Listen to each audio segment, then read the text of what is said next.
ನಮಸ್ಕಾರ ಎಲ್ರಿಗೂ. ರಿಪೇರ್ ಮಾಡಿ ಪೇಜಲ್ಲಿ ಕಸ್ಟಮರ್ ಮೆಸೇಜ್ ಕಳಿಸಿದ್ರು, ಮೊಬೈಲ್ ಡಿಸ್ಪ್ಲೇ ಚೇಂಜ್ ಮಾಡಿದ್ರಿ ಆದರೆ ಫೇಸ್ ಐ ಡಿ ಬರ್ತಾ ಇರಲಿಲ್ಲ ಅಂತ. ಸೊ ಇನ್ನೊಂದು ಸತಿ ಡಿಸ್ಪ್ಲೇ ಚೇಂಜ್ ಮಾಡಿಸಿದ್ರೆ ಫೇಸ್ ಐ ಡಿ ಬರುತ್ತಾ ಅನ್ನೋದು ಅವ್ರ ಕ್ವಶನ್ ಇತ್ತು. ಸೊ ಅದ್ರ ಬಗ್ಗೆನೇ ಇವತ್ತಿನ ಟಾಪಿಕ್ ಇರುತ್ತೆ. ಇದು ಐಫೋನ್ 12 ಡಿಸ್ಪ್ಲೇ ಸಪ್ರೇಟ್ ಮಾಡಿದ್ದೀವಿ ನಾವು. ಡಿಸ್ಪ್ಲೇಯಲ್ಲಿ ನಿಮಗೆ ಬರೀ ಸ್ಪೀಕರ್ ಇರುತ್ತೆ, ಸ್ಪೀಕರ್ ಒಳಗಡೆ ಪ್ರಾಕ್ಸಿಮಿಟಿ ಸೆನ್ಸರ್ ಇರುತ್ತೆ, ಮೈಕ್ ಇರುತ್ತೆ ಮತ್ತು ಇಯರ್ ಪೀಸ್ ಸ್ಪೀಕರ್ ಇರುತ್ತೆ. ಆಮೇಲೆ ಇದು ಕನೆಕ್ಟಿಂಗ್ ಸ್ಟ್ರಿಪ್ ಇರುತ್ತೆ ಡಿಸ್ಪ್ಲೇದು ಮದರ್ ಬೋರ್ಡ್ಗೆ. ಬಿಟ್ಟರೆ ಡಿಸ್ಪ್ಲೇಲಿ ಏನೂ ಇರೋದಿಲ್ಲ. ಸೊ ನೀವು ಡಿಸ್ಪ್ಲೇ ಚೇಂಜ್ ಮಾಡಿದ್ರೆ ಫೇಸ್ ಐ ಡಿ ಹೋಗುತ್ತೆ ಅನ್ನೋದು ತಪ್ಪು. ಬಟ್ ಡಿಸ್ಪ್ಲೇ ತೆಗಿಬೇಕಾದ್ರೆ ನೀವು ಹಿಂಗೆ ಟೆಕ್ನಿಷಿಯನ್ ಡಿಸ್ಪ್ಲೇ ತೆಗಿಬೇಕಾದ್ರೆ ಈ ಸ್ಟ್ರಿಪ್ಪೇನ ಕಟ್ಟಾಯಿತು ಅಂದರೆ ಫೇಸ್ ಐ ಡಿ ಬರೋದಿಲ್ಲ. ಏಕೆಂದರೆ ಪ್ರಾಕ್ಸಿಮಿಟಿ ಸೆನ್ಸರ್ಗೂ ಅದಕ್ಕೂ ಲಿಂಕ್ ಇರುತ್ತೆ, ಹಂಗಾಗಿ ನಿಮಗೆ ಫೇಸ್ ಐ ಡಿ ಬರೋದಿಲ್ಲ. ಅದೊಂದು ಪ್ರಾಬಬಿಲಿಟಿ ಇರ್ಬೋದು.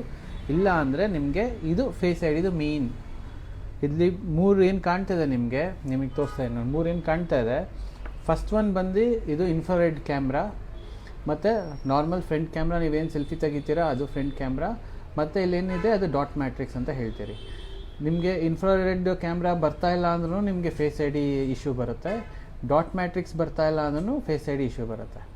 ಸೊ ಡಾಟ್ ಮ್ಯಾಟ್ರಿಕ್ಸ್ ನಿಮಗೆ ಫೇಸ್ ಐ ಡಿಲಿ ನಿಮ್ಮ ಫೇಸ್ಗಿಂತ ಕಣ್ಣಿನ ರೆಟಿನಾನ ಕ್ಯಾಪ್ಚರ್ ಮಾಡಿ ಫೇಸ್ ಐ ಡಿ ಓಪನ್ ಆಗೋದು, ಅದು ಡಾಟ್ ಮ್ಯಾಟ್ರಿಕ್ಸ್. ಇದು ತುಂಬ ಸೆನ್ಸಿಟಿವ್ ಇರುತ್ತೆ.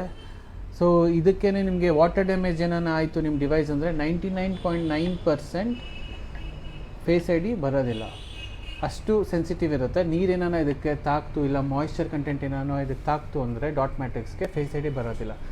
ಸೊ ಫಸ್ಟ್ ವಾಟರ್ ಡ್ಯಾಮೇಜ್ ಆದರೆ ನಾವು ಏನು ಹೇಳ್ತೀವಿ ಅಂದರೆ 100% ಫೇಸ್ ಐ ಡಿ ಹೋಗಿರುತ್ತೆ ಅಂತ. ರಿಪೇರಬಲ್ಲೇ, ಅದು ರಿಪೇರ್ ಮಾಡ್ಬೋದು. ಅದೇ ತುಂಬ ದೊಡ್ಡ ಪ್ರೊಸೀಜರ್ ಇದೆ. ಆಮೇಲೆ ತುಂಬ ಸೆನ್ಸಿಟಿವ್ ಇರೋದ್ರಿಂದ ನಾವು ತುಂಬ ಕೇರ್ಫುಲ್ಲಾಗಿ ಮಾಡಬೇಕಾಗತ್ತೆ. ಸ್ವಲ್ಪ ಕಾಸ್ಟಿಂಗು ಜಾಸ್ತಿ ಇರುತ್ತೆ ಹಂಗಾಗಿ. ಸೊ ಡಿಸ್ಪ್ಲೇಲಿ ಇಲ್ಲಿ ಸ್ಪೀಕರ್ ಸ್ಟ್ರಿಪ್ ಏನಿರುತ್ತೆ ಅಂತ ಹೇಳಿದ್ನಲ್ಲ, ಪ್ರಾಕ್ಸಿಮಿಟಿ ಸೆನ್ಸರ್ ಇರುತ್ತೆ. ಅದೇನು ಕೆಲಸ ಮಾಡುತ್ತೆ ಅಂದರೆ